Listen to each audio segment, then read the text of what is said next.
Okay, so let's solve a case together.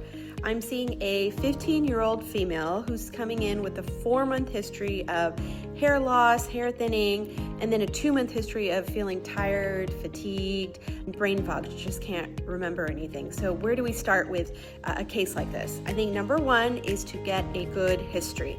So she tells us that the hair loss actually started months ago, actually gradually before any of her other symptoms started.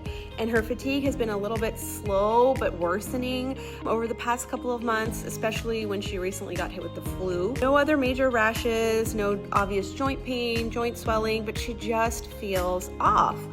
And so now the second part is going to be moving on with a good physical exam. So on the exam, you do notice a mild thinning of the scalp, especially near what we call the frontotemporal line, so right here. And you also feel very mild fluid in both the knees. Her vital signs look good, her growth has been normal. So now let's get to the workup. We order labs guided by the history and the exam here, and it shows that she has anemia, elevated markers of inflammation, a positive what we call double-stranded DNA, and low complements, or C3 and C4. Okay, so what's the diagnosis? The history and exam here point towards lupus or systemic lupus.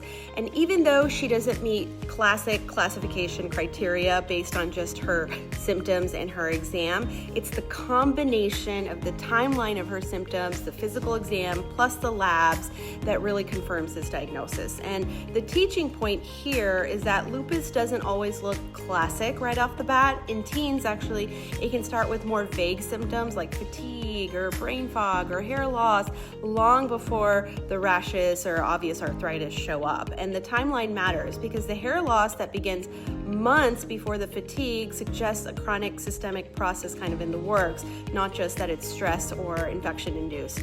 And viral illnesses can actually unmask autoimmune diseases, making symptoms that were already brewing suddenly worse, or they can even trigger the onset of autoimmune disease. The physical exam findings also can be subtle here.